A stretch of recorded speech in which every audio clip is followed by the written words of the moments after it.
Monsieur le Président, Sylvain Tesson, écrivain et voyageur, revient d'Arménie, il vous a écrit « L'Arménie n'est pas un territoire comme les autres.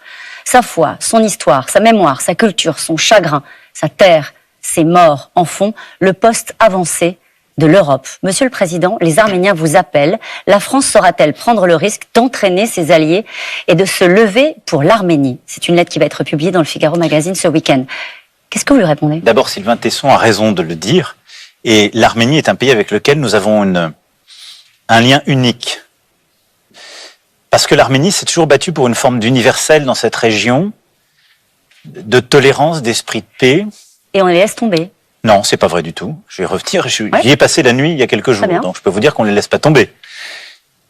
L'Arménie, c'est un peuple aux côtés duquel nous étions. Notre marine a aidé ce peuple il y a maintenant un peu plus d'un siècle, quand le génocide était là-bas. Et nous avons reconnu, nous sommes battus contre les négationnistes ou les révisionnistes du génocide qu'a subi l'Arménie.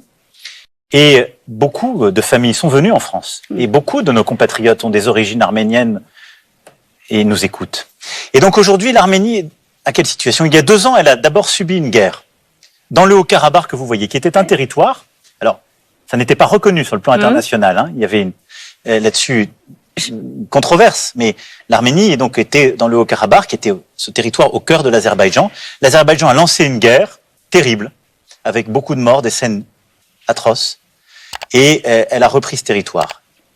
Au mois de septembre, l'Azerbaïdjan a lancé le long de la frontière plusieurs offensives. En particulier, de manière évidente, on le voit dans cette carte, pour pouvoir vraisemblablement faire un corridor d'un bout à l'autre de son territoire. Que peut-on faire? Nous l'avons clairement condamné. J'ai eu tout de suite le président Aliyev d'Azerbaïdjan, le premier ministre Pachinian d'Arménie. Le premier ministre Pachinian est venu à Paris quelques jours plus tard. Et la France fait partie des puissances de médiation. Et donc, d'abord, j'ai souhaité que ces 2 pays puissent être invités à Prague, lors de la communauté politique européenne. Ce qui a permis, par parenthèse, pour la première fois dans l'histoire récente, un premier ministre arménien de rencontrer un président turc. Je le dis pour montrer l'importance de cette réunion de Prague. Et surtout, pendant plusieurs heures, avec le président du Conseil européen, nous avons réuni les 2 protagonistes, c'est-à-dire le premier ministre arménien et le président d'Azerbaïdjan. Et nous avons décidé, d'abord, que les 2 parties s'engageaient à reconnaître les frontières de 1991, cette ligne blanche qu'on voit.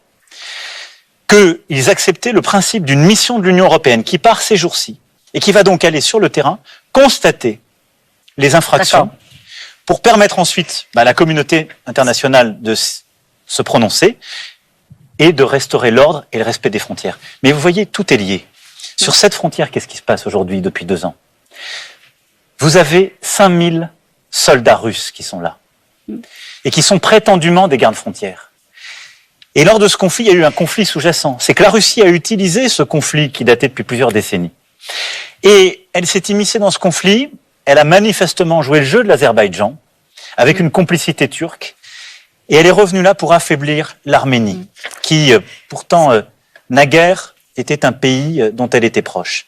Et vous le voyez, ce qui se passe là, c'est une manœuvre de déstabilisation de la Russie qui, dans le Caucase, cherche à créer le désordre pour tous nous affaiblir et nous diviser. Donc, pour le dire simplement, la France est là, présente, puissance de médiation. Votre serviteur, au nom du pays, a mené cette négociation pendant la nuit de jeudi à vendredi dernier. Une mission se déploiera et nous ne lâcherons pas les Arméniennes et les Arméniens. Il n'y a pas une forme de tolérance vis-à-vis de l'Azerbaïdjan parce qu'on a scellé un accord sur le gaz. La France n'achète pas de gaz là-bas et il n'y a pas d'accord. Et je vais vous dire... L'Europe, oui. Plusieurs pays européens ont des accords gaziers, bien sûr. D'accord. Mais je vais vous dire, en ce qui concerne la France et en ce qui concerne la voix de l'Europe, mais moi je vous le dis les yeux dans les yeux, je le dis pour tous nos compatriotes, nos valeurs, nos principes ne s'achètent pas ni à coup de gaz ni à coup de pétrole.